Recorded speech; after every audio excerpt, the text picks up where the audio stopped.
Bonjour à tous et à toutes. Merci à vous de nous avoir rejoints en ce dimanche matin. Vous êtes courageuses et courageux pour une table ronde qui s'appelle « Se comprendre pour s'entendre ». Ça veut dire qu'on va essayer d'être clair, mais l'idée, c'est de parler invention des langages, compréhension de tout ce que le langage peut récéler. Et en même temps, j'aime bien la phrase de fin de la présentation, c'est « Le langage sous toutes ses formes ne serait-il pas la première condition de la paix ». Voilà, c'est un vaste programme. On a 1 heure pour en discuter tous ensemble.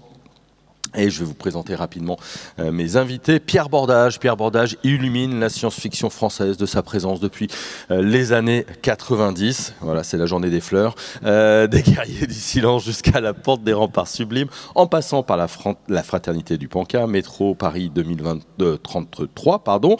Les derniers hommes. Et aujourd'hui, on va surtout parler de l'Anjou mineur et du patois vendéen, et puis aussi des fables de Lumpur. Audrey Plenay distille ses récits de science-fiction et ses nouvelles et romans depuis 2017, et elle vient de connaître un joli succès avec Rossignol, prix européen Utopial 2023. On parlera de la question du langage, et puis elle vient de faire une nouvelle dans l'anthologie des Utopiales qui s'appelle Les archives d'Araldi, et là aussi il sera question du langage. Et puis, nous sommes accompagnés d'Aurélie Gobet, 13 ans d'expérience en traduction médicale et des engagements contre le sexisme et les LGBTQI-phobies. Vous avez notamment créé Révolution Inclusive en 2022, vous allez pouvoir nous en parler.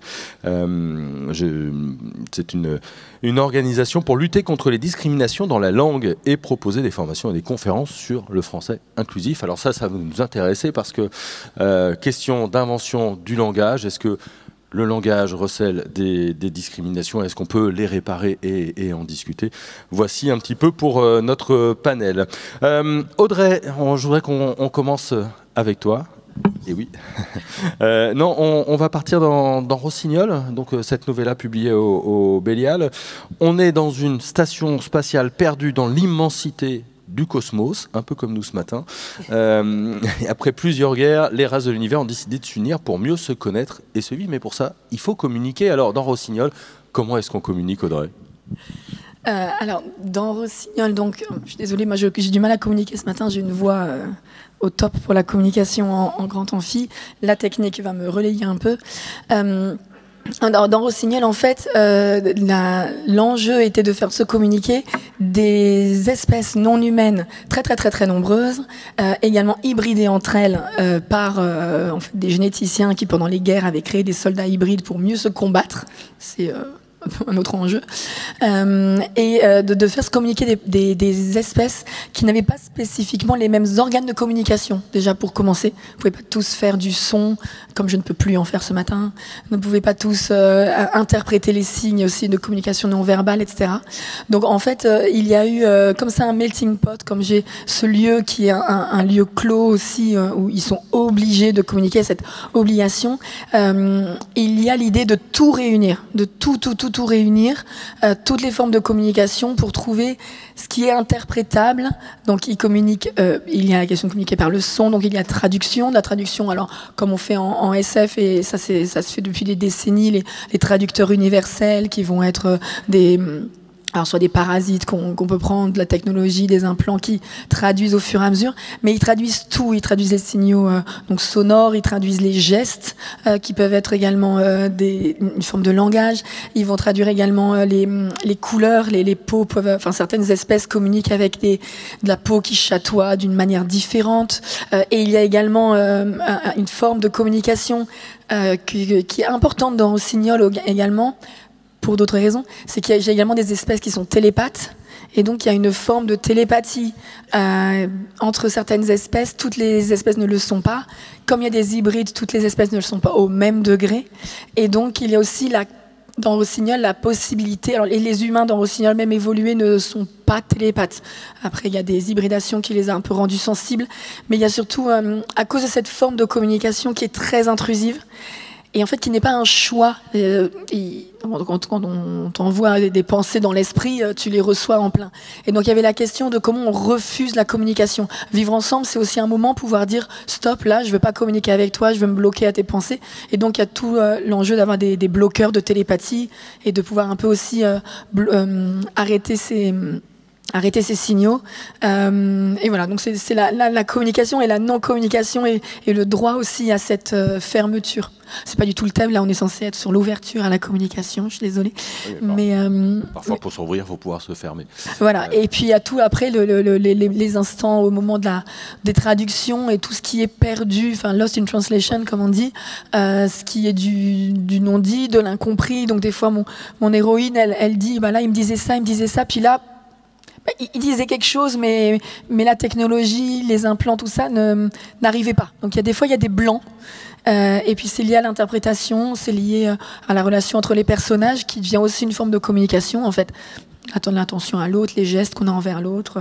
Voilà. Donc c'était tout ça à mettre en forme, et puis aussi parler de toutes les espèces qui ne peuvent pas communiquer et à quel point ça les mettait dans des angoisses existentielles énormes de se dire qu'elles n'arrivaient pas à dire justement leurs besoins et que c'était presque un danger pour leur survie de ne pas réussir à communiquer certaines choses. Voilà. Donc il y avait toutes ces formes-là de communication et de non-communication. Je te garde 2 minutes. Ouais. Est-ce que dans cet espace clos un peu utopique où tout le monde est représenté, est-ce que le langage est le premier facteur de paix? Le fait de pouvoir se comprendre à travers tes traducteurs universels? Alors... Oh, j'aime bien ça. Waouh, là, c'est une excellente question. C'est une très très bonne question, Jérôme Vincent. Non, presque pas en fait, presque pas. Le premier facteur de paix, dans la station, c'est de reconnaître en l'autre qu'il est une expression différente mais similaire à soi de la vie. En fait, c'est vraiment cette reconnaissance, c'est ce commun qui est, on est juste issus de la même pulsion de vie de l'univers. Après, l'univers, il n'est pas sympa. Il m'a mis en face d'une similarité d'expression de vie, mais tout le reste en reste la différence, et là, ça va être coton. Mais à la base, voilà, c'est ça. Parce que le langage, mine de rien, oui, ça devient l'outil, en fait, du vivre ensemble et de la compréhension, etc. C'est bien. Mais c'est un outil, et c'est aussi l'outil du mensonge, de la dissimulation, de la fake news. Enfin voilà, ça ne porte pas en soi des valeurs, enfin l'idée ultra positive que ça ne peut être que positif. Mieux comprendre l'autre, il y a Marie pour s'entendre, mais on peut aussi se comprendre pour se manipuler mieux. Yay, voilà. Donc voilà, la valeur au langage, elle est ce qu'on en fait. Pierre, je voudrais qu'on évoque donc tes romans L'Ange au mineur. On est en Vendée. Et oui. Il y a des Vendéens dans la salle, sûrement. Ouais. Non, c'est la ville principale des Vendéens, en fait. La capitale de la Vendée, mais ils ne le savent pas. Vous pourrez vous expliquer avec Pierre après, hein, s'il y a des Bretons ou des Nantais. Non, il n'y a pas de Nantais. Il n'y a pas de Nantais, voilà. Il y a de la provoque. Le langage, vive le langage. Ouais. Je vais arriver à poser ma question à un moment, mais non, c'est un roman où tu utilises le patois vendéen dans plein d'expressions véritablement d'utilisation de la langue, et notamment comme marqueur de différence par rapport au français langue de Paris. Oui, j'ai parlé patois jusqu'à l'âge de 10 ans. J'ai appris le français à l'école, comme tout émigré vendéen. Donc c'était l'école des Sœurs à Simon-la-Vineuse. Dans la cour de récréation, on parlait patois avec les copains. Et c'est à partir de la 6e que j'ai commencé à parler français partout, quoi. Alors, langue de la résistance ou langue de la différence, oui, il y a un peu de ça, parce que c'est effectivement la Révolution française qui veut normaliser toute la langue, qui veut unifier la langue pour que le message révolutionnaire soit bien compris. Et on sait qu'en patois, on ne peut pas comprendre le message révolutionnaire. Donc, on passe par là. Je voudrais revenir un truc sur le langage, parce que le langage est tributaire de la pensée. Et mon boulot d'écrivain, c'est de transformer ma pensée en écriture. Et c'est déjà super compliqué. de comprendre ma pensée ou de l'exprimer ma pensée avec suffisamment de subtilité pour en dévoiler toute la complexité. Donc il y a un travail déjà entre la pensée et le langage qui est énorme, quoi. Parce que quand vous avez une pensée, c'est instantané. Vous pouvez embrasser un univers en une seule pensée. Quand vous commencez l'écriture, vous avez des briques qui s'appellent les mots, et il faut assembler les briques le mieux possible pour que ce langage soit compréhensible par le plus de gens possible. Donc j'ai utilisé le patois, et ça c'est un peu... J'ai pas mis de lexique en plus dans l'enjeu mineur, parce que j'ai essayé de faire en sorte que le langage soit compréhensible même pour un non-patoisant. J'avais consulté la grammaire faite par le Cercle des écrivains vendéens, la grammaire du patois, et je trouvais ça très confus, quoi. Il y avait des syllabes inutiles, enfin, c'était pas moderne la façon de décrire le patois, et moi je l'ai modernisé parce que je l'ai fait à l'oreille, uniquement en phonétique, et j'ai essayé de faire en sorte que ce soit compréhensible par tout le monde. Bon, je sais que ça ralentit la lecture de certains, mais c'est pas grave parce que je pense que le sens global du texte passe. Et j'ai adoré écrire le patois de mon enfance parce que je fais partie des dernières générations qui ont parlé patois. Donc ça m'a replongé dans ces années-là où j'avais des voisins qui avaient 70-80 ans qui parlaient un patois savoureux. Enfin, et puis j'ai prolongé l'expérience en Dordogne où j'avais un voisin qui parlait patois périgourdin, et il me disait des expressions que j'adorais, quoi. Il me disait les gouillas, ils ont tout ébouillé. Alors je disais, ça veut dire quoi? Il me dit les gars là, ils ont tout foutu par terre. Et j'ai noté. Puis après il utilisait l'expression, puis il me disait, tu la veux celle-là, tu la veux celle-là? Oui, je la veux, ouais. Et j'ai utilisé tout ça dans les Fables d'Olympure après pour essayer d'illustrer un langage qui dégénère. Enfin, le patois n'est pas dégénérant, mais j'ai utilisé ça parce que ça donnait un effet vieux François qui servait mon propos. La langue, c'est aussi esthétique. Oui, bien sûr. Et des sonorités. Moi, j'adore la langue française. Hein. Vraiment, je plonge avec délice dans la langue française. C'est peut-être parce que je l'ai appris sur le tard, finalement. Mais pour moi, faire une dictée, c'était un bonheur absolu. Voilà, vous pouvez vous identifier ou non là-dessus. Ceux qui sont nuls en orthographe, vous me voir. Aurélie, je voudrais que vous peut-être nous présentiez en quelques mots Révolution inclusive, et puis on a commencé à dire beaucoup de choses sur la langue et sa fonction, que vous nous donniez un petit peu votre point de vue sur tout ça. Oui, merci.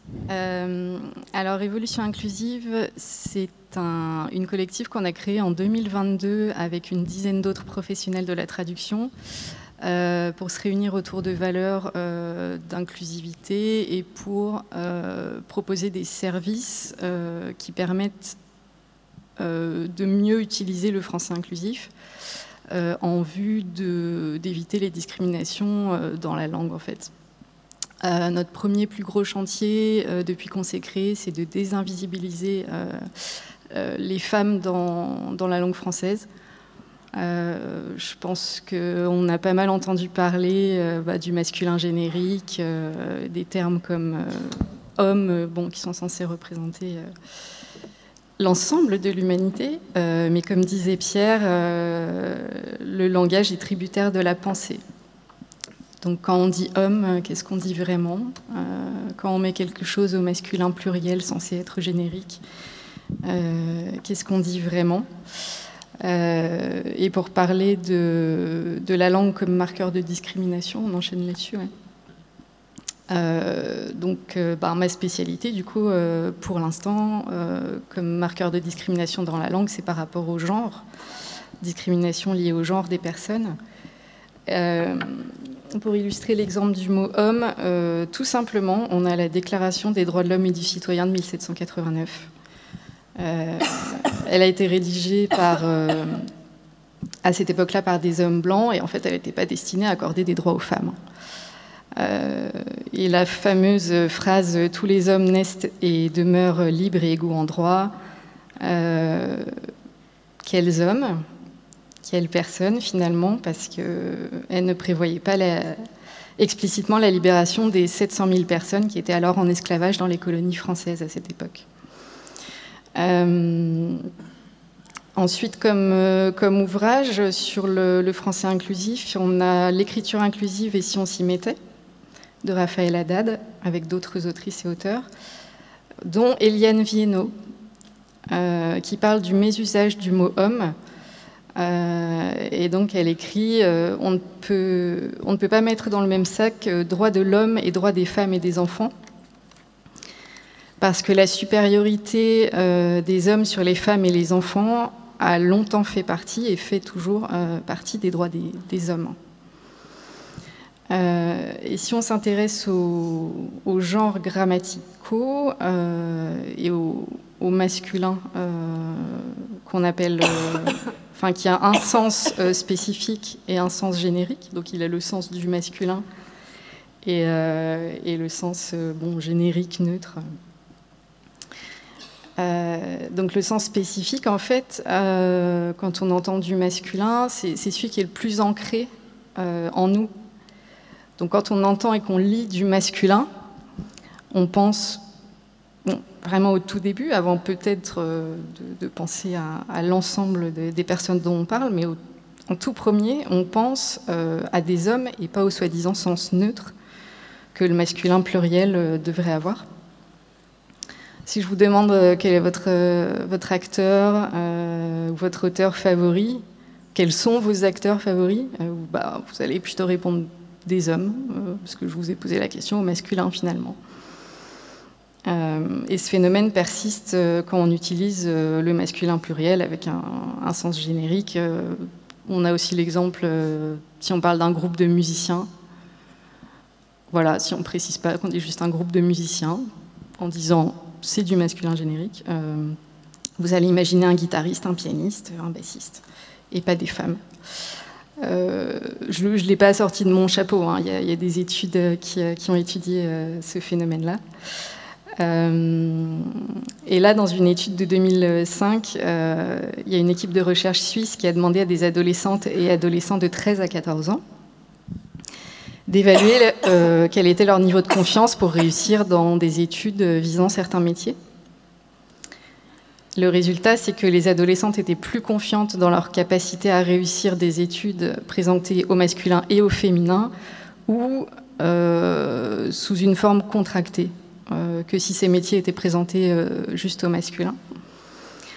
Et un résultat intéressant aussi, c'est que les adolescents se sentaient plus aptes à réussir quand le métier n'était pas uniquement présenté au masculin. Je me souviens plus si les raisons sont expliquées, c'est peut-être une histoire de concurrence, pression. Donc ça nous montre en fait qu'il faut revenir au sens premier des genres grammaticaux. Le genre les termes au féminin voilà, désignent des femmes, les termes au masculin des hommes. Sortir de cette règle du masculin générique qu'on apprend à l'école encore maintenant, je crois, même s'il y a des personnes, des profs qui s'y opposent et qui ne veulent pas l'enseigner. Et quoi qu'en dise l'Académie française et Emmanuel Macron, finalement, on peut se dire qu'il y a une forme d'hypocrisie et d'aspect illogique et arbitraire à cette règle du masculin générique, et que c'est discriminant. Voilà, c'est une discrimination dans la langue. Et l'utilisation du mot « homme » pour désigner l'ensemble des êtres humains aussi. Bon. On peut imaginer l'expérience inverse, un féminin générique, ou alors si je commençais à dire que Pierre est une autrice, cela dérange pas. Voilà, je pense que quand même dans le public, ça commencerait à déranger beaucoup plus de personnes que si je présente Audrey comme étant un auteur. Et dans certains métiers, il y a des femmes qui disent qu'elles ne sont pas dérangées par le fait de se faire désigner par le nom de métier au masculin, avocat par exemple, chirurgien. Mais grâce à l'étude menée donc, chez les ados dont je viens de parler, on voit que bon, ça peut poser problème par rapport à la représentativité que les ados, bon, même les adultes, ont de ces termes. Et ça va être des personnes qui ne vont pas se reconnaître dans des termes masculins soi-disant génériques. Moi, je serais pour féminiser tous les mots, comme ça, c'est tranquille. On dirait un boulangère, un bouchère. Et c'est l'article qui définirait le genre. Pourquoi pas? Mais ouais, ça ouvre la porte à de la créativité et à se réapproprier justement la langue française d'une certaine manière. Et, bon, j'en parlerai un peu après, je ne vais pas déborder sur cette question-là. Audrey, alors je pense notamment aux archives d'Araldi, où c'est pas tout à fait la même thématique, mais tu vas réinventer une forme de communication assez spécifique. Est-ce que tu peux nous en parler? C'est donc la nouvelle dans l'anthologie des Utopiales de cette année. Oui, mais en fait, ils ont déjà tous acheté l'anthologie. Évidemment. Je pense, hein. Puis, je sais, j'en ai dédicacé 1200 hier, uniquement sur la journée d'hier. Oui, alors, je suis encore tellement passionnée par ce qui vient de se dire. Mais oui, sur les archives... Tu peux réagir. On peut faire... Non, c'est... Bon, je rebondis, je reviens. Oui, j'oublie pas la question, je rebondis 2 secondes. C'est vrai que quand on commence à écrire, moi quand j'ai commencé à écrire sur Rossignol et que j'étais avec des espèces où je voulais pas définir le genre parce qu'ils n'avaient pas de genre, j'avais pas des espèces masculines ou féminines parfois. Il y avait aussi parfois des espèces, enfin des individus. Ouais, voilà, déjà rien qu'en disant ça, le français me tournait piège. Il y avait des individus en termes scénaristiques qui étaient des individus qui étaient en fait des esprits de ruche ou des esprits multiples. Donc j'avais besoin d'un pluriel, mais en anglais, voilà, il y en a qui utilisent le they. Becky Chambers, dans l'espace d'un an, a un personnage qui se définit en they. On n'a pas le it pour si on veut rester dans du neutre en français, donc on tourne autour. J'ai écrit un roman de science-fiction militaire, le cherchez pas, il a jamais été publié. Et mes personnages féminins, je voulais dire une soldate, mais en fait c'était déjà difficile à dire au féminin. Voilà, donc la langue même sur Rossignol, en essayant de poser ces mots avec le français de base, je me retrouvais à avoir du mal à décrire d'autres réalités au-delà de tout ça. Donc voilà, donc il fallait repenser. Alors je pouvais on avait des petites astuces, mais voilà. Et c'est pour ça que voilà, on est piégé par notre propre langue, et parce qu'on écrit en français, d'autres langues, l'anglais a peut-être plus de ressorts. Et après voilà, il y a des neutres qui existent en allemand, en russe. Donc voilà, faudrait aller voir eux comment ils ont réussi à écrire même tous ces romans de rencontres avec d'autres formes de vie qui prendraient donc d'autres formes également, d'autres genres. Comment eux ont réussi. Je suis pas une pro de la littérature SF russe. Il y en a sûrement dans la salle et ils savent. Mais voilà, le français nous piège sur ça. Et sur les archives d'Arali, c'était sur le thème de l'harmonie que je devais écrire une nouvelle. Et donc, on est sur des humains qui arrivent sur une planète extrêmement hostile dans tous les sens du terme, hostile en termes de météorologie, il y a des séismes de partout, tout s'écroule, rien ne tient de ce qu'on bâtit. Il y a une faune et une flore extrêmement également dangereuses et hostiles, avec voilà, c'est un peu c'est foisonnant, mais c'est extrêmement dangereux. Les humains meurent par centaines tous les jours. Donc on envoie des prisonniers là-bas, c'est pratique, ça purge un peu. Voilà. Et au final, on se dit qu'il faut peut-être communiquer avec les espèces, parce qu'elles arrivent à survivre dans ces conditions-là. Donc il y a peut-être des raisons. Et au final, la langue, alors au début on communique avec une espèce, puis au fur et à mesure les humains mettent tout le monde en lien, et voilà. Mais on part sur des communications de signes, de symboles sonores, etc. Et également beaucoup tout ce qui est des phéromones. Donc il y a aussi toute cette communication. On a tendance à ramener, on est très anthropocentré, on ramène à nos communications, un langage ne peut être que oral, il ne peut être que des symboles, il ne peut être que voilà, de la pensée symbolique, alors qu'en fait c'est pas blanc ou noir, quoi. C'est vraiment un continuum. la communication, c'est plein de choses. Le langage, c'est plein de choses. Et voilà, on sait que des espèces communiquent entre elles, heureusement. Et nous, on est peut-être un peu les seules espèces sur Terre qui a du mal à s'y mettre. En tout cas, qui a la fierté, enfin, qui longtemps par fierté ne s'y est pas mis. Voilà. Et donc, c'est un peu le truc que on apprend sur Terre, on apprend parfois à des chimpanzés, par exemple, le langage des signes, qui est le langage des signes des humains. Mais on pourrait aussi apprendre comment on communique, parce que quand on apprend le langage des signes à un chimpanzé, quand il se retrouve en face d'un autre individu de son espèce, il lui parle pas en langage des signes. Il recommunique dans leur mode de communication. Parce qu'il va pas se dire « Waouh, ils m'ont quand même appris un truc vraiment supérieur. Trop bien, merci les humains, j'y avais jamais pensé. » Mais nous, on a la fierté de se dire que voilà, on leur a passé un langage. Mais non, on leur a pas passé un langage. On leur a passé un langage pour communiquer avec nous. Mais on pourrait nous aussi peut-être apprendre le mode de communication des chimpanzés entre eux. Voilà. Moi, il y avait une table ronde hier avec René Heller et Marie-Robinette Kowal qui était sur également la communication interespèces sans les humains, et c'était assez sympa. Et voilà, dans les archives d'Arali, on est sur cette communication, sur cette planète hostile. Donc il y a le côté de ça se passe sur une autre planète et dans longtemps, mais au final, voilà, moi je suis toujours étonnée du retard qu'on a sur juste la communication interespèces sur Terre entre nous, et qu'on se c'est pas qu'on se targue, mais c'est qu'on investit beaucoup sur comment on communique avec les aliens, comment on envoie des signaux, qu'est-ce qu'on ferait si on les trouvait enfin. Et voilà. Et peut-être qu'on pourrait utiliser d'abord un peu faire nos devoirs d'abord en fait sur Terre avant, et mieux comprendre toutes les formes de langage différentes sur Terre.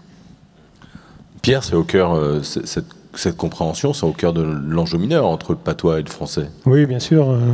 La Révolution ayant décidé d'unifier les langues, c'est un signe de reconnaissance entre les opposants à la Révolution. Mais les mots, enfin, la langue, c'est compliqué parce que la langue, ce sont des mots qui ont une histoire. Et une histoire très très longue parfois. Il y a des trucs surprenants. Il y a les mythologies qui transparaissent au travers des mots.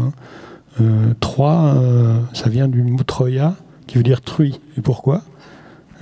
Parce que, comme les Grecs se cachent dans le cheval et descendent très nombreux, et que la truie met bas de nombreux porcelets, 13 ou 14, on a fait l'analogie, et donc c'est devenu Troie. Donc, il y a une histoire, et donc on est piégé par l'histoire des mots, parce qu'on ne peut pas leur faire dire ce qu'on veut. Ça m'arrive de passer un temps infini à trouver le bon mot, et j'arrive pas, parfois je suis obligé de faire une périphrase ou m'en sortir autrement. Et la langue, je me rends compte qu'elle est alors le vendéen est oral, donc beaucoup plus libre en fait d'expression. Parce que inclusif, je sais pas, parce que pour dire elle, on dit a. Elle a fait ça, elle a fait ci. Et l'homme, pour l'homme, on dit le. L'a fait ci, l'a fait ça. Voilà. Bon, c'est des exemples comme ça. Je pense pas que les Vendéens de l'époque aient été concernés par le langage inclusif. Ils avaient d'autres choses à penser à l'époque, je pense. Et surtout à se protéger. Mais la langue, c'est quand même vraiment intéressant. Moi, j'adore les langues. J'avais lu un bouquin d'Henriette Walter, c'est L'aventure des langues en Occident. Et je m'étais régalé parce qu'on s'aperçoit qu'il y a des influences de partout. On véhicule du grec, de l'hébreu, de l'arabe, de l'allemand. Et tout ça, ça fait une langue particulière. Je me suis intéressé au mythe de Babel aussi, parce que pourquoi il y a des langages, c'est les hommes qui décident de construire une tour, ils s'entendent tous, donc ils font une tour de plus en plus haute, et Dieu en prend ombrage et invente les langues pour que les hommes se divisent et n'aillent pas jusqu'au bout de leur projet. Donc il y a une sorte d'orgueil insensé à vouloir défier. C'est un peu aussi le mythe de Prométhée, tout ça. Moi, ça nous engage un peu loin, tout ça. Mais tout ça, c'est dans le langage, quoi. Tout ça existe dans le langage, et notre métier à nous, auteurs, c'est d'essayer d'utiliser le mieux possible ces petits bouts d'histoire, de les coller ensemble pour faire un langage le plus fluide possible. langage le plus fluide possible et réinventer le langage. Je vous passe la balle, Aurélie, puisque vous intervenez auprès notamment d'entreprises, si j'ai bien compris, ou d'institutions publiques. Oui. Sur ces questions-là. Comment est-ce qu'on invente un langage qui rassemble? Pour le coup, on a marqué les marqueurs de discrimination. Comment est-ce qu'on peut faire pour éviter tout ça?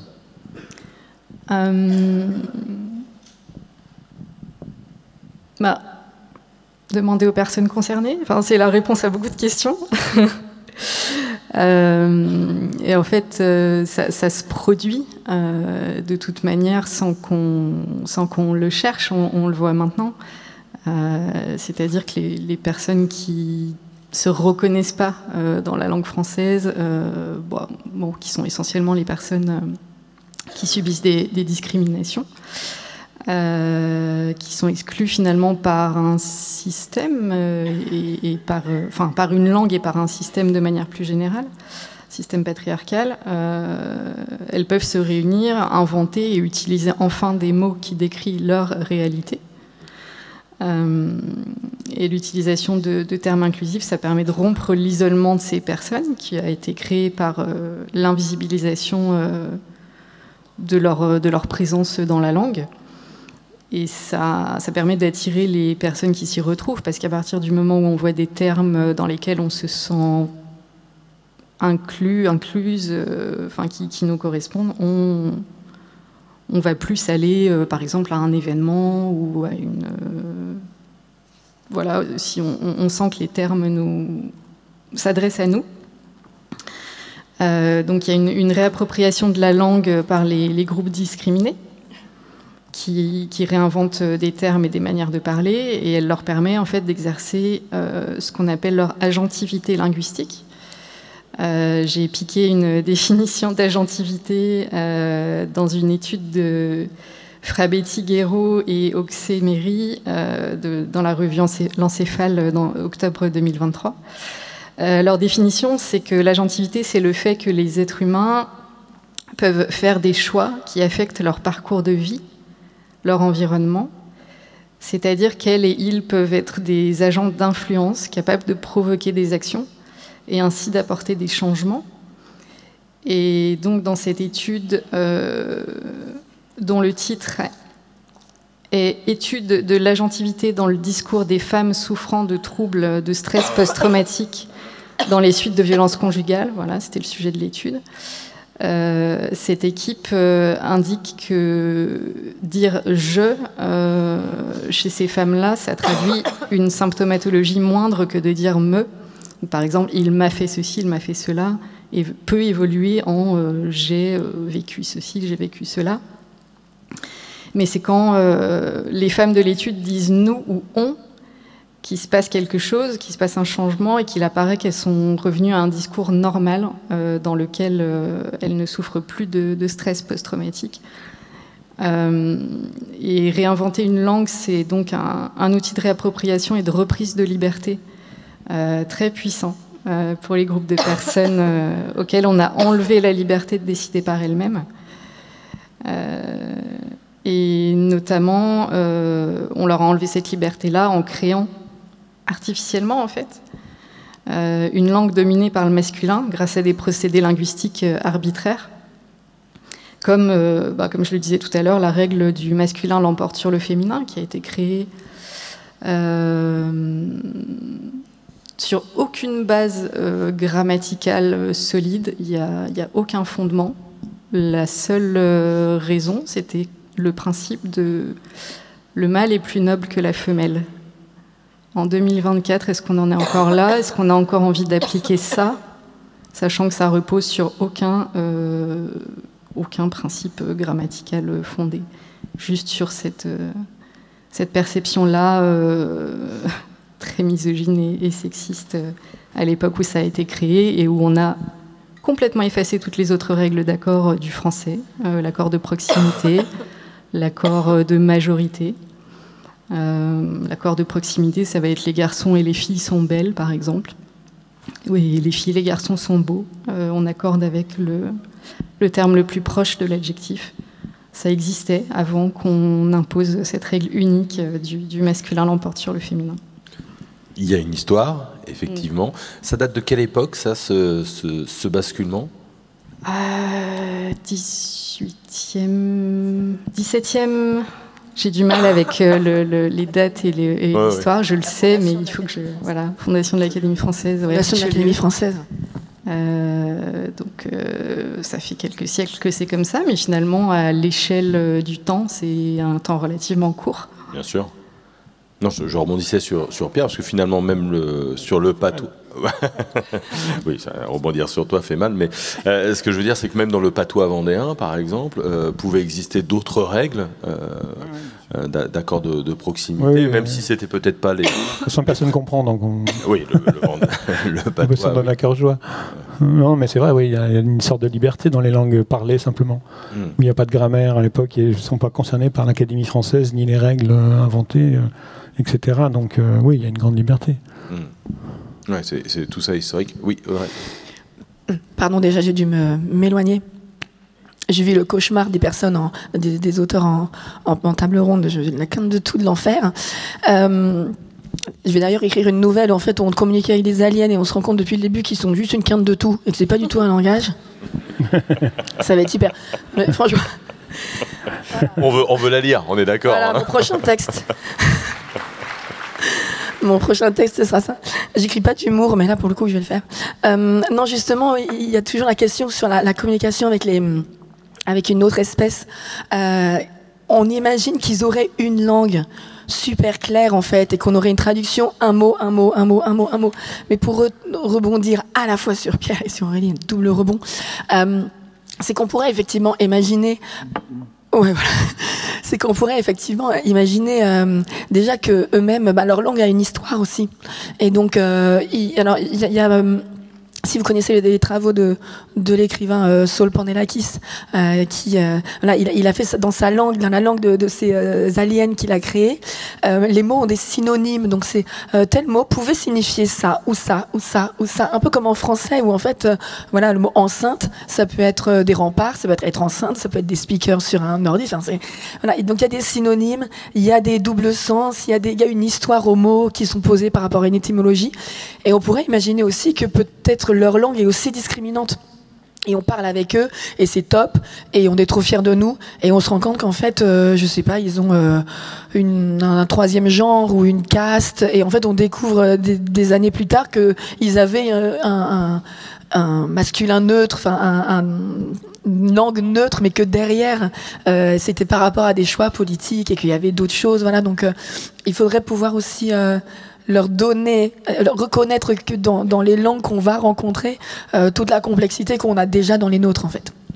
L'ouvrage de Saul s'appelle Les Agiologues de T. Petersen, avec un alien qui arrive sur Terre. Ça fait 10 ans qu'il est sur Terre et on essaye d'avoir de la traduction. Et ce qui est intéressant, c'est que peut-être que l'extraterrestre ne parle plus tout à fait un extraterrestre de son temps, puisque ça fait 10 ans que lui est coupé des autres, et une langue évolue, et il est un peu... lui, il est arrêté dans le temps dans sa prononciation. C'est-à-dire qu'une langue a aussi une histoire dans sa prononciation. C'est difficile de faire parler des extraterrestres, parce que on a toujours la tentation d'humaniser le langage, quoi, d'avoir des équivalents humains. Donc on s'adresse à des humains principalement, et donc c'est très difficile de créer une langue ex nihilo. Le groupe Magma l'a fait avec le cobayen, où ils chantent en extraterrestre, quoi. Enfin, une vision de la langue extraterrestre, et voilà, on comprend rien. Ouais, Sol, c'est le Sunduz. Et il a 1 millier de mots, il commence à donner des cours de Sunduz. Voilà. Si vous avez un petit peu. C'est une affaire commerciale en gros. Ouais, non, pas du tout, je pense pas. tu voulais ajouter quelque chose? Non. Dans les fables de Lumpur, donc tu réinventes une langue, alors dégénérescente, je mets plein de guillemets parce que c'est pour donner plus une idée de différence, quoi, de notre langage. En fait, ce qui est le plus changeant dans la langue de l'impur, on dit. L'impur, oui. En français. Hein. Non, mais tu m'as déjà corrigé sur une table ronde l'année dernière, mais je vais finir par y arriver. Non, mais tout le monde dit Lumpur. Je sais pas pourquoi. Faut noter, note-le. Ouais, note-le.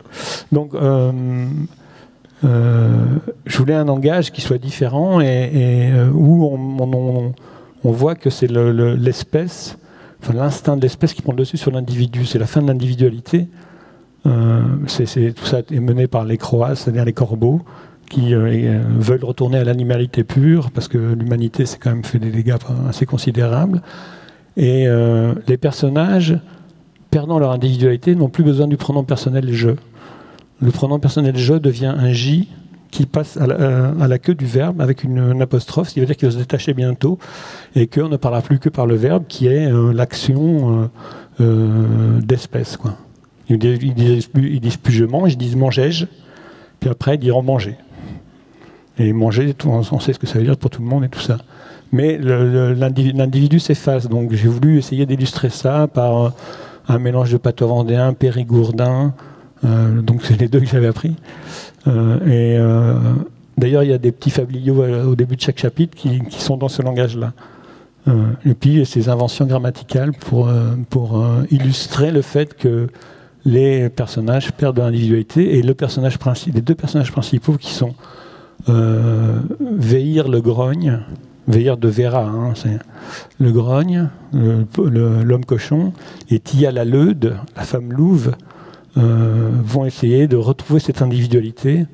Et Tia, entre autres, sera obligée de combattre son instinct qui lui demande de manger l'homme cochon. Et donc, il y a en elle toujours ce débat, est-ce que je dois le manger ou pas, parce que j'ai faim. Mais j'ai de l'affection pour lui, donc est-ce que je vais le manger? Et il y a plusieurs scènes comme ça où elle se retient au dernier moment de le manger.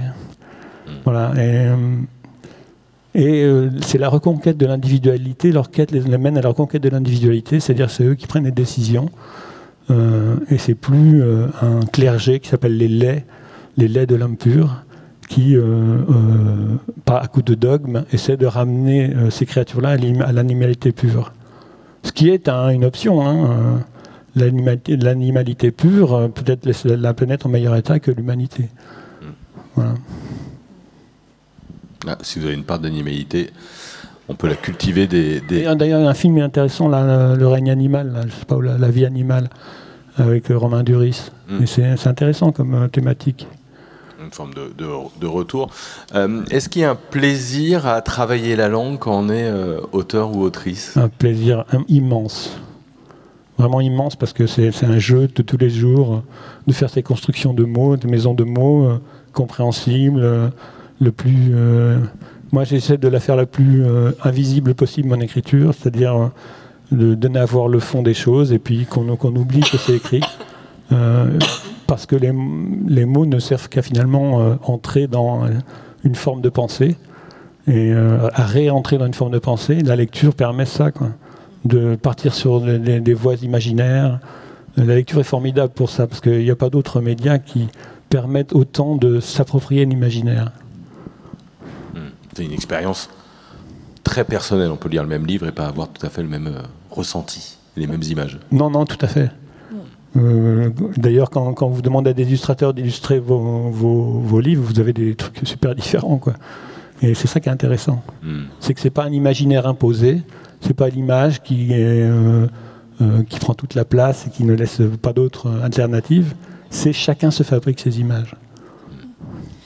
Oui, c'est un grand plaisir, mais c'est un peu une grande angoisse aussi, parce que c'est ma langue, c'est mon français, c'est ma langue, c'est ma façon d'organiser ma pensée. Et donc toujours le petit moment à la fin de la phrase. Alors, sauf quand on est dans le flow, où là, quelque part, je sais pas, on a l'impression de tomber dans cette transe où on est complètement dans la transparence de la langue et on se dit c'est sûr que c'est fluide, tout le monde va comprendre. Mais sinon, quand on est plus dans un travail un peu avant, quand on tombe pas encore dans ce flow, de se dire ok, ça, je l'ai dit, mais est-ce qu'ils vont comprendre? Là, je vais le répéter. Alors on va répéter. Ou là, non, on va rajouter un adjectif. On va rajouter un adjectif. Puis en fait, à la fin, la phrase, elle fait une page. Et on fait, mais non, c'est trop, c'est imbitable. Bon, ok, on a la ponctuation qui aide. Alors, on reponctue.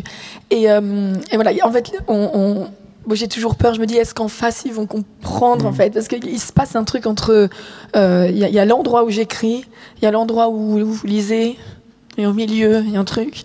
Et donc, c'est cette perte, en fait, de sens. Donc, voilà, on peut tomber dans les écueils, on répète, on souligne. Et puis, heureusement, on a des éditeurs qui disent, c'est bon, Audrey, ils vont comprendre, là, t'es pas obligé de le dire 10 fois.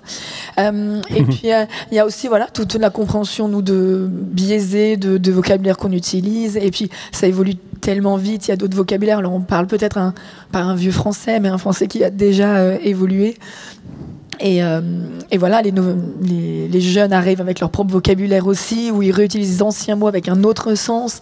Et voilà, toujours le petit questionnement de est-ce que je suis dans le bon sens, est-ce que je suis dans le sens le plus commun, le plus accepté, le plus connu, ou alors je suis juste dans mon français à moi, ma langue. Et donc c'est un peu. Est-ce qu'il y a la peur que que ce que tu écris vieillisse mal, tu vois, dans la.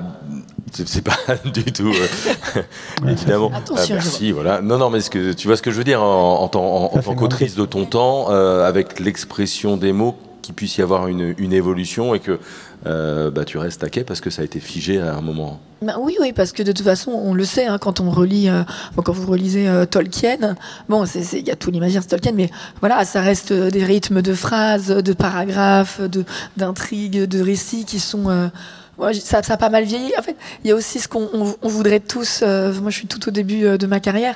On aimerait tous devenir des classiques. Et les classiques, c'est ceux qui vieillissent, mais ils vieillissent pas. Ils vieillissent en gardant cette pertinence et cette beauté de la langue. Et ils traversent les âges. Ouais, c'est quand même. Il y a un moment où ça vieillit pas. Ça s'ancre dans un présent éternel, en fait. Il faut remonter au XIVe, au XVe siècle pour ne plus comprendre le français de l'époque. À partir du XVIe, on comprend à peu près tout, quoi. Donc, par exemple, moi, pour la langue jaminaire, je me suis beaucoup inspiré des journaux de Marat, parce que c'est le roi de l'insulte, et que j'avais des insultes à ma disposition. Toujours avoir un petit carnet d'insultes. Ouais. Marat était très bon pour ça. Est-ce que dans Révolution inclusive, donc, repenser aussi la langue, il y a la question qu'évoquait Audrey de la compréhension du public. Oui, on commence aussi à proposer de la réécriture en langage clair, parce qu'il y a la question de sur quel support on lit les textes. Bon, c'est pas forcément un livre qu'on va acheter, qu'on va emprunter, dans lequel on va se plonger. Ça peut être des courriers, ça peut être des sites administratifs qu'on va regarder plutôt sur téléphone d'ailleurs que sur ordinateur, donc un écran assez petit. Tout le monde n'a pas le même niveau d'études, tout le monde n'a pas la même accessibilité à la lecture. On peut avoir aussi des personnes dyslexiques, des personnes dont le français n'est pas la langue natale, ou des personnes qui n'ont pas le temps, c'est le cas de beaucoup de gens, je pense, pour lire des paragraphes entiers avec des termes administratifs ou juridiques qui peuvent être longs et des phrases qui prennent du coup vraiment une page, mais on a dit oh non, c'est ok, les gens vont se débrouiller avec. Donc en fait le français inclusif peut se combiner au langage clair et c'est même souhaitable parce que ça fait partie de l'inclusivité, rendre les contenus écrits plus accessibles. Ça permet d'inclure plus de personnes.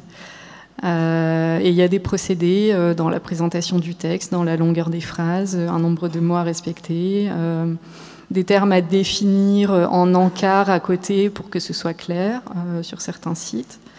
Je pense que tout le monde a fait l'expérience de lire un contrat, de lire sa notice de déclaration d'impôt. Même moi, ça m'arrive, je me dis, d'accord, il y a tant de paragraphes, tel jour, je prends 20 minutes pour en lire, ensuite je reviendrai dessus. Enfin, il faut que je m'organise pour... Alors que le français c'est ma langue natale et il y a des manières de le présenter, de l'écrire qui peuvent le rendre beaucoup plus accessible et qui vont faire ensuite que les personnes par exemple auront beaucoup moins à appeler une ligne d'aide, un service après-vente parce que l'information sera passée efficacement et d'une manière compréhensible. On arrive à la fin de cette table ronde. Nous espérons avoir été clairs et compréhensibles.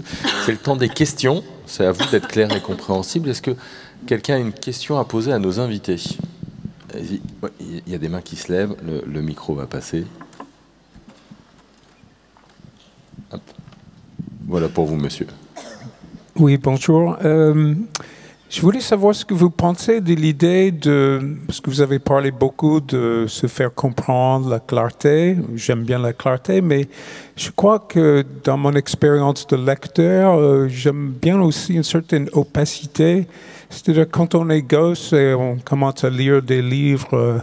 je suis d'ailleurs contre l'idée de trop simplifier les livres pour les enfants parce que moi j'ai des souvenirs d'avoir lu des livres où il y a plein de mots qui résistaient, mais ce qui était intéressant, ce qui était ludique, c'était de faire des hypothèses sur le sens. Et ça m'est arrivé en tant qu'adulte, en apprenant le français, en essayant de lire des grands classiques, où bon, j'arrivais à comprendre Madame Bovary, Stendhal, c'était beaucoup plus difficile. Et j'aime bien un peu être perdu, comme aller dans un pays étranger où on ne comprend pas bien la langue. Et si je rencontrais un extraterrestre, ben, ce serait pareil. C'est-à-dire, il y aura une opacité et il faudrait élaborer des stratégies de compréhension. Voilà. Il faut lire Écopraxis de Peter Watts. C'est un peu ça. Il rencontre une forme extraterrestre qu'ils ne comprennent pas. Mais en fait, l'équipe qui est envoyée ne se comprend pas entre eux non plus. Et moi, la lectrice, j'avais même du mal à les comprendre. Donc c'était un peu ça. Ouais, accepter la compréhension. Tu joues un petit peu avec ça de temps en temps? Laisser un petit peu de mystère? Non. Voilà. C'est clair et compréhensible. Désolé Andy. Non, j'essaie toujours d'être le plus clair possible. C'est une manie chez moi. Peut-être dans des textes, des subtextes, je vais faire une sorte de poésie, donc un peu mystérieuse et un peu... Là, on peut se balader, on peut se perdre, on peut imaginer plein de choses, mais quand je suis dans le corps du texte, dans le corps du récit, j'essaie d'être le plus clair possible. Et si je ne suis pas clair, c'est que je ne l'ai pas fait exprès. Est-ce qu'il y a une autre question pour... Il y avait des mains qui s'étaient levées. Oui, il y en a. Hop. C'est une question qui s'adresse à l'ensemble des animateurs. Moi, le sentiment que j'ai, c'est que le langage, c'est le témoin d'une société changeante. Et ce sur quoi je m'interrogeais, c'est quel sens finalement donner à tous les mots que nous connaissons dans une société qui change en permanence comme celle que nous connaissons aujourd'hui. C'est le grand problème. Trouver des mots qui se substituent à d'autres pour illustrer l'évolution, c'est ce qui est le plus difficile en fait. Non ? Aurélie ? Ouais. Il faut à ce moment-là être humble et re-questionner les mots qu'on utilise, la manière dont on s'exprime, essayer de voir d'où ça vient, de voir si c'est pas nous qui calquons notre point de vue, notre réalité sur des concepts, enfin surtout des personnes, et comme je le disais tout à l'heure, aller voir comment ces personnes-là se désignent et accepter de lâcher, même si ça fait des dizaines d'années qu'on parle d'une certaine manière, se remettre comme si on réapprenait la langue, voilà, comme si c'était pas notre langue natale.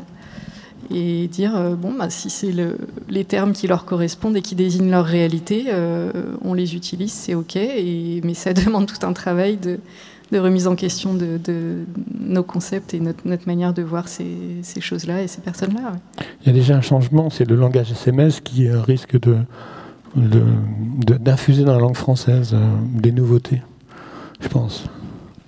Moi, j'aime bien des fois quand je tombe sur un mot où je le lis, où je le prononce, je fais « Oh, ça faisait longtemps que je ne l'avais pas vu, que je ne l'avais pas lu, Et je me dis « Mais pourquoi il a disparu? Pourquoi on l'utilise moins ?» Il y a des variantes, il est devenu compliqué, je ne sais pas toujours l'orthographier, ce genre de choses. Et puis voilà, et puis des fois, par exemple, moi, je suis des personnes qui ont poké sur Facebook au début. On faisait des POC. Hein. Et en fait, c'est des marqueurs générationnels aussi. On faisait voilà. Et donc, c'est un peu le truc de... Aujourd'hui, ils le font plus. Sur les réseaux sociaux, il y a d'autres choses. Il y a des challenges, des machins. Donc voilà, c'est aussi des mots qui vont être des marqueurs générationnels. Puis à la fin, on les regarde avec un peu de nostalgie. Puis on les laisse partir. Puis ils seront réutilisés plus tard. Ils seront peut-être repris, remixés. Je sais pas. Voilà, faut les laisser aussi faire leur petit bonhomme de chemin. On s'est même envoyé des whiz. Bah, Oh ceux là là, qui ont ça rigolé, aurait pu. on connaît C'est vos vrai. âges. Est-ce qu'il y a une autre question dans la salle? Oui, ici.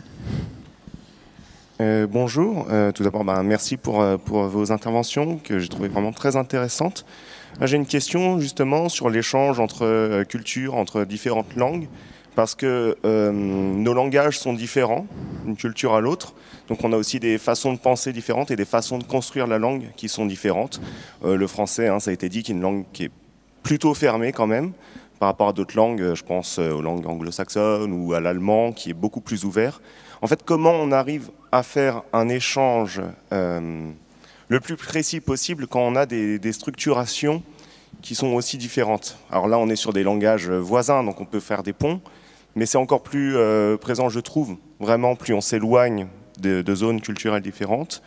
Là, on est entre êtres humains, mais quand vous parliez aussi d'échanges interespèces, c'est comment réussir à véhiculer l'idée qu'on a quand nos logiciels sont différents. En fait, je pense, je sais pas, je pense que quand on, enfin, ça vaut sur Terre, mais aussi quand on rencontrera une autre intelligence dans l'univers, c'est peut-être essayer de ne pas se figer sur l'ordre de on traduit d'abord le langage, ce qui nous permet de comprendre la culture et la civilisation qu'on a en face.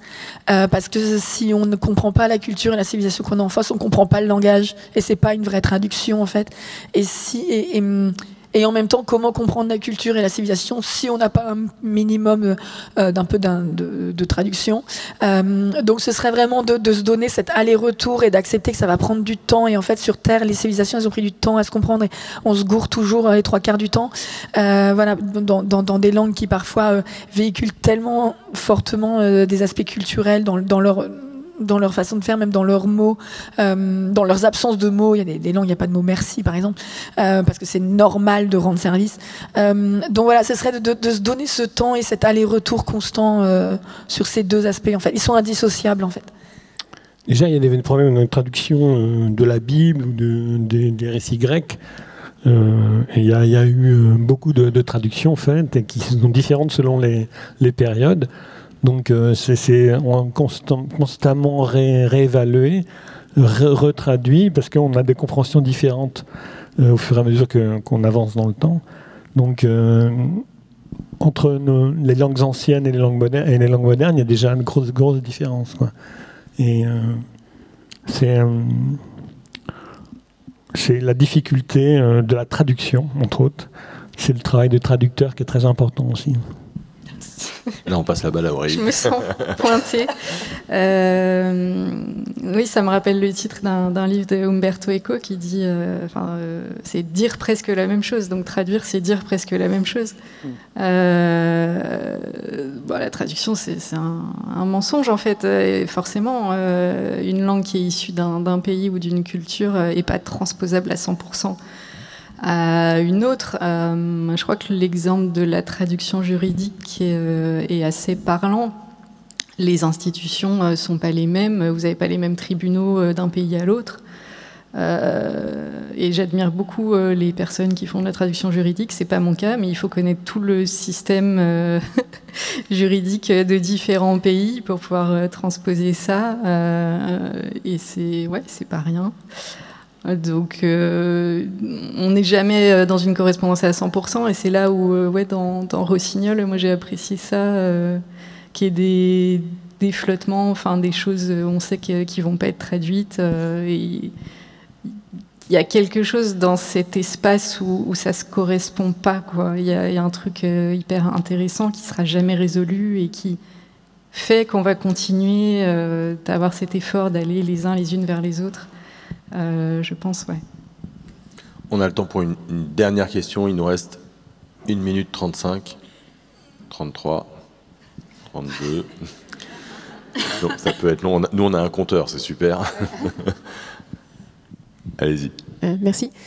Ma question était sur le français en dehors de la France. Est-ce que vous trouvez des richesses, je pense aux Québécois parce que c'est ce qui me vient le plus facilement à l'esprit, mais qui sont parfois plus innovants dans la création de mots, dans la façon d'appréhender les choses, et je ne sais pas du tout sur la partie inclusion s'il y a des façons aussi différentes d'inclure dans la langue tout le monde. Aurélie. Dans les pays qui ont plusieurs langues nationales, c'est mieux fait. En Suisse, c'est Québec aussi. Enfin, Québec, Canada. Dans les textes officiels, c'est mieux pris en compte. Le début de la question, c'était... Est-ce qu'on peut aller piocher dans d'autres ? Plus riche, y a moins ce système-là où le français a été mis sur un piédestal, le bon français. Et c'est un peu plus égalitaire de ce côté-là. Mais je trouve qu'ils ont une créativité fantastique, les Québécois. Par exemple, l'Académie française avait préconisé pour mail, M et accent aigu, E accent aigu et L. Et eux, ils ont traduit par courriel. Et c'est génial comme transcription. De même, pour l'adresse mail, c'est adrel. Donc je trouve que c'est des inventions de mots qui sont très très intéressantes. Et je trouve que les Québécois, ils ont une jubilation à créer des mots qui est très intéressante. Voilà, Tabernacle, je crois qu'on est arrivé au bout. Merci à vous, merci à nos invités. Vous allez pouvoir les retrouver tout de suite en dédicace et continuer la conversation. À 13h. Ah, tu vas en table ronde ?